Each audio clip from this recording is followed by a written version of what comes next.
नमस्कार दोस्तों, तूफान क्लासेज के यूट्यूब मंच पर आपका स्वागत है।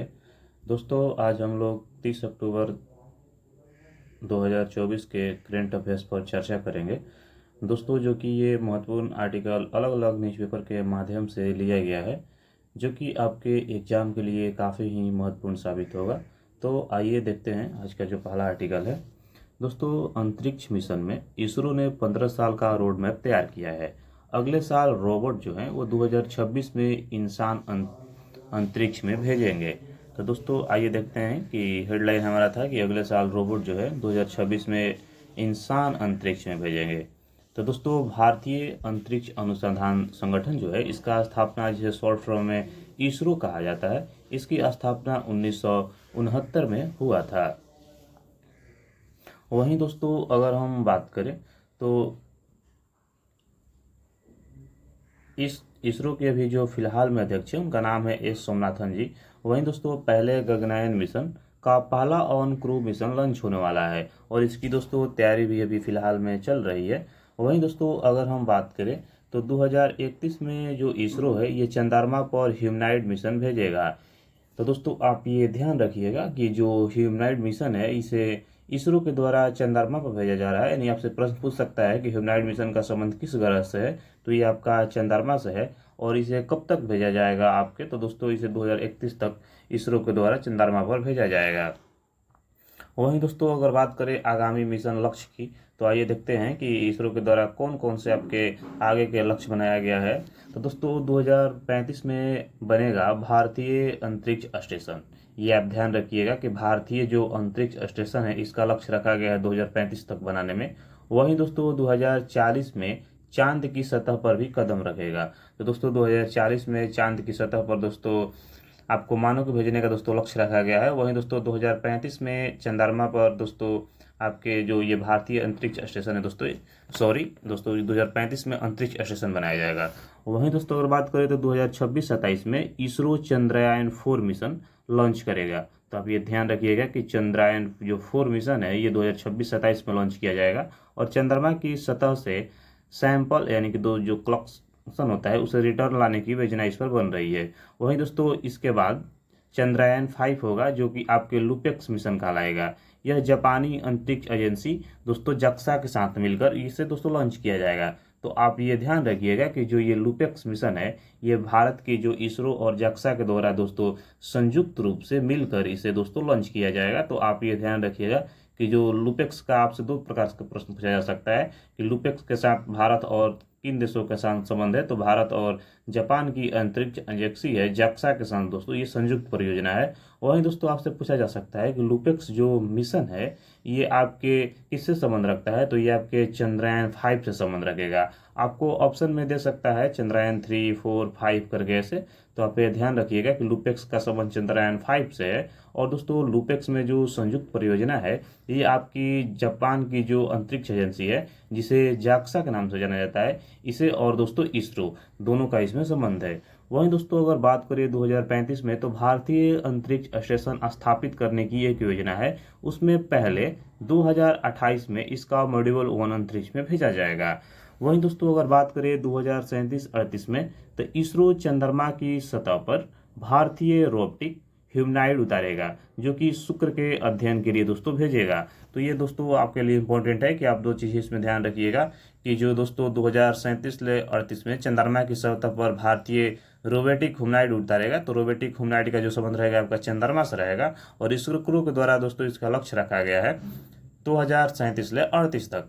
वहीं दोस्तों, शुक्र ग्रह के भी अध्ययन के लिए आपको ये भेजा जाएगा। तो ये आप चीज बातों को ध्यान रखिएगा। वहीं दोस्तों, अगर बात करें तो 2040 में इसरो ने चंद्रमा की सतह पर भारतीयों को कदम रखने के लिए योजना बनाई है। लेकिन उससे पहले 2031 में इसरो चंद्रमा पर ह्यूमनॉइड मिशन भेजेगा। तो आप ये ध्यान रखिएगा कि ह्यूमनॉइड मिशन जो भेजने का लक्ष्य रखा गया है 2031 रखा गया है। वहीं 2034-35 में मानव को चंद्रमा की कक्षा में घुमाकर यानी कि इसे लूनर फ्लाई बाई कारकर कहा जाता है, इसे वापस लाया जाएगा। तो इन चीज़ों का आप ध्यान रखिएगा। वहीं दोस्तों, अगर हम बात करें तो पर्यावरण की स्टडी के लिए भेजेंगे दोस्तों G20 सैटेलाइट। तो दोस्तों अभी इसरो अगले साल जो है पर्यावरण का क्लाइमेट जो चेंज की हो रहा है उसको अध्ययन करने के लिए G20 नाम से सेटेलाइट लॉन्च करेगा। तो आप ये ध्यान रखिएगा कि G20 से सेटेलाइट लॉन्च करे वाला जो है वो दोस्तों जिस एजेंसी का नाम है उसका नाम है इसरो। और वहीं अगर दूसरों बात करें तो इसमें सभी G20 सदस्य देशों को फ्लोट शामिल होंगे। वहीं दोस्तों नासा के साथ संयुक्त मिशन निसार अगले महीने कुछ लॉन्च होने वाला है। तो दोस्तों आप ये ध्यान रखिएगा क्योंकि जो ये निसार है ये आपसे एक बार प्रश्न में पूछा जा चुका है कि जैसे आपके जो 22 और 13 दरोगा का एग्जाम हुआ था उसमें दोस्तों प्री में पूछा गया था कि निसार का संबंध जो है किस संयुक्त परियोजना से है। तो दोस्तों उसमें भारत और आपके जो यूएसए हैं संयुक्त, इनका दोस्तों जो संबंध है ये आपका निसार से संबंध रखता है। तो ये आप वैसे दोस्तों हम लोग ऊपर पढ़े थे लूपेक्स, तो वो भी आप ध्यान रखिएगा। और निसार जो दोस्तों था आपका ये संयुक्त मिशन है आपका। वहीं दोस्तों अगर हम बात करें तो अगर इसमें दोस्तों आपसे एजेंसी का नाम पूछता है निसार में तो दोस्तों नासा और इसरो हो जाएगा। दोनों को दोस्तों मिलाकर बनाया गया है आपके निसार। यहाँ पर आप देख सकते हैं दोस्तों, यहाँ पर निसार एन से नासा और यहाँ पर इसरो हो जाएगा। तो निसार दोस्तों नासा और इसरो का संयुक्त परियोजना है।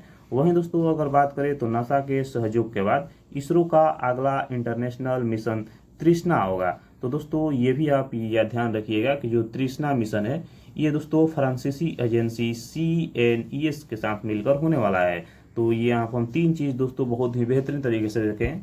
एक दोस्तों लूपेक्स देखे थे जापान वाला, दूसरा दोस्तों हम लोग देखे निसार देखे जो कि आपके इसरो और भारत का दोस्तों जो था, और तीसरा दोस्तों जो हम लोग देखे हैं ये हम लोग का निसार है। तो ये आपके एग्जाम में प्रश्न पूछे जा सकते हैं। तो दोस्तों सॉरी दोस्तों तृष्णा देखे थे। तो दोस्तों यहाँ पर तृष्णा जो था यहाँ पर आपके जो फ्रांसीसी एजेंसी है CNES, वहीं दोस्तों भारत की इसरो के साथ ये मिलकर संयुक्त परियोजना होगा। तो तृष्णा में दोस्तों भारत और फ्रांस का दोस्तों प्रतिनिधित्व रहेगा।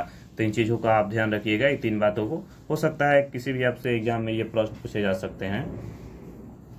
वहीं दोस्तों अगला आर्टिकल है हमारा कि लेह में दोस्तों विश्व का सबसे ऊंचा ग्रीन हाइड्रोजन ऊर्जा केंद्र बनकर तैयार हुआ है।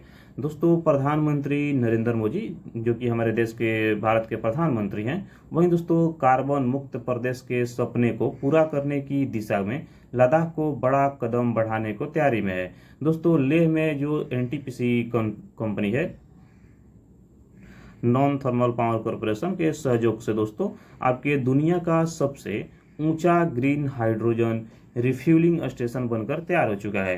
तो आप ये ध्यान रखिएगा कि ये NTPC के सहयोग से बनाया गया है। और ये कहाँ पर बनाया गया है तो ये आपके लेह में बनाया गया है। वहीं ये दोस्तों ये दुनिया का सबसे ऊंचा ग्रीन हाइड्रोजन रिफ्यूलिंग स्टेशन बनकर तैयार हो चुका है। तो ये आपके एग्जाम के लिए काफ़ी ही महत्वपूर्ण है। वहीं दोस्तों अगर हम बात करें तो ग्रीन हाइड्रोजन ही क्यों, तो दोस्तों इलेक्ट्रोलाइजर से पानी का विघटन कर हाइड्रोजन गैस पैदा हो जाता है। चूंकि इस विघटन प्रक्रिया के लिए दोस्तों हरित ऊर्जा अर्थात आप कह सकते हैं कि सौर ऊर्जा का इस्तेमाल होता है, इसीलिए दोस्तों इसे ग्रीन हाइड्रोजन कहते हैं। तो आप यहाँ पर देख सकते हैं कि इसे ग्रीन हाइड्रोजन क्यों कहते हैं, क्योंकि दोस्तों यहाँ पर जो इलेक्ट्रोलाइजर का जो पानी होता है जब उसे आप विघटन कीजिएगा तो दोस्तों उसमें हाइड्रोजन गैस उत्पन्न होता है। दोस्तों जब ये विघटन की प्रक्रिया होती है तो दोस्तों उसमें हरित ऊर्जा, आप जिसे सौर ऊर्जा कहा जाता है, उसके इस्तेमाल के लिए होता है और इसलिए दोस्तों इसे ग्रीन हाइड्रोजन कहा जाता है, क्योंकि दोस्तों इसमें किसी भी प्रकार का पॉल्यूशन नहीं निकलता है। वहीं दोस्तों अगर हम बात करें तो इस फ्यूल स्टेशन का शिलान्यासन जो है यानी कि उद्घाटन जो है अगस्त 2022 में प्रधानमंत्री द्वारा किया गया था। वहीं दोस्तों ग्रीन हाइड्रोजन को दुनिया का सबसे स्वच्छ ईंधन माना गया है और इससे किसी तरह का प्रदूषण नहीं होता है। वहीं दोस्तों अगर हम बात करें तो लेह के दोस्तों आपके जो वहाँ का शहर है जिसका नाम है चोकलगसर की करीब दोस्तों 11,500 फीट की ऊंचाई पर यह स्टेशन बनाया गया है। तो आप ये ध्यान रखिएगा, जो आप सोच सकता है यदि ऊंचाई पूछता है तो 11,500, क्योंकि दोस्तों पहले ऐसे कितने प्रश्न पूछे जा चुके हैं कि कौन सा ब्रिज कितना लंबा है और इस प्रकार के। तो आप ये ध्यान रखिएगा कि 11,500 फीट की ऊंचाई पर यह स्टेशन बनाया गया है। और इसके बाद दोस्तों कारगिल में ग्रीन हाइड्रोजन स्टेशन बनाने की भी तैयारी चल रही है। वहीं दोस्तों अगर बात करें तो NTPC को ग्रीन हाइड्रोजन से बिजली पैदा करने के विकल्प तलाशने के लिए कहा गया है। दोस्तों अगर हम बात करें तो हाल ही में चीन में दोस्तों लगती वास्तविक नियंत्रण रेखा, जिसे शॉर्ट फॉर्म में LOC कहते हैं, सटे दोस्तों आपके चूसल में दोस्तों ग्रीन हाइड्रोजन से 200 किलोवाट का बिजली परियोजना का शिलान्यासन रक्षा मंत्री राजनाथ सिंह के द्वारा किया गया। तो ये 3-4 पॉइंट याद रखिएगा। ये आर्टिकल हमारे लिए बहुत ही महत्वपूर्ण था, जो कि आपको काफ़ी ही एग्जाम में हेल्प करेगा। दोस्तों यदि आप चैनल पर नए हैं तो चैनल को सब्सक्राइब कर लीजिए। वीडियो आपको अच्छी लगेगी तो वीडियो को लाइक कीजिएगा। अगला दोस्तों हमारा आर्टिकल है कि अमिताभ बच्चन दोस्तों honours Chiranjeevi with the ANR award. दोस्तों जो हमारे दक्षिण भारत के दोस्तों जो हीरो हैं, ये इनका नाम जो दोस्तों यहाँ पर देख सकते हैं, जो ये चिरंजीवी हैं दोस्तों, ये चिरंजीवी के दोस्तों इस बार जो है आपके अमिताभ बच्चन के द्वारा आपके दोस्तों ANR अवार्ड से दोस्तों सम्मानित किया गया है। तो आप ये ध्यान रखिएगा।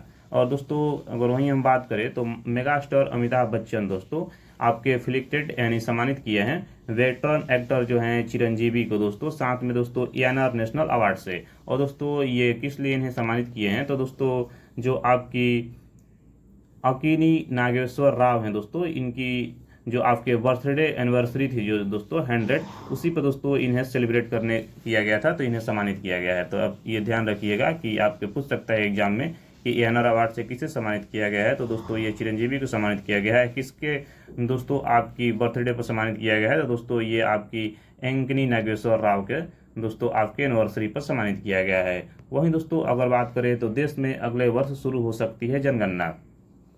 वो दोस्तों दशकीय जनगणना 2025 की शुरुआत में आरंभ होने की संभावना है और इसके लिए आंकड़े 2026 तक घोषित कर दिए जाएंगे। दोस्तों जनगणना की अगर हम बात करें तो जनगणना आपके 2021 में शुरू होने वाला था, जो कि 10 साल पर हर 10 साल पर शुरू किया जाता है, लेकिन कभी काल दोस्तों कुछ आपके घटनाओं के चलते दोस्तों प्रकाशित नहीं होता है। कभी ये पहली बार नहीं है कि 2021 में से रोका गया है, इससे पहले भी दोस्तों 3 बार पहले रोका जा चुका है, जो कि आज़ादी के बाद दोस्तों। वहीं अगर हम बात करें दोस्तों तो शुरुआती में दोस्तों जनगणना की जो शुरुआत हुआ था आपके जो कि दशकीय जनगणना के, वो 1881 में लॉर्ड रिपन के शासनकाल में स्टार्ट हुआ था। और सर्वप्रथम अगर बात करें तो 1872 में लॉर्ड मेयो के शासनकाल में दोस्तों स्टार्ट हुआ था।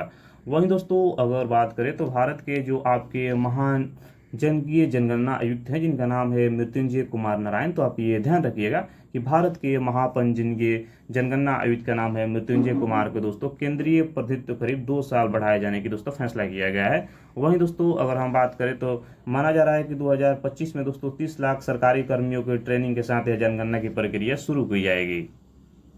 वहीं दोस्तों अगर हम बात करें तो इसमें दोस्तों देखना होगा कि क्या सरकार जनगणना के आंकड़े को प्रकाशित होने के बाद परिसीमन प्रक्रिया को आगे बढ़ाएगी, जो 2026 में प्रस्तावित होनी है।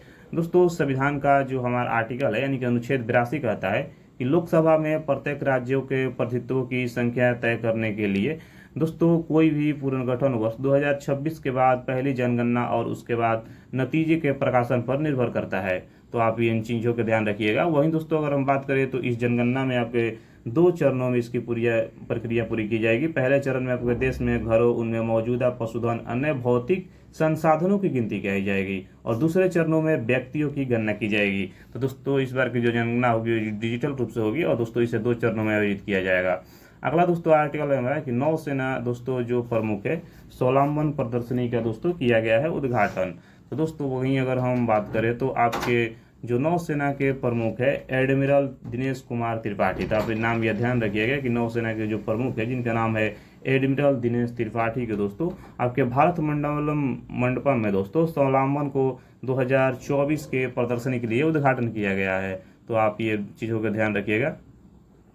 अगला दोस्तों हमारा आर्टिकल है कि यहाँ पर आप देख सकते हैं कि उत्तराखंड के दोस्तों मुख्यमंत्री हैं जिनका नाम है पुष्कर सिंह धामी।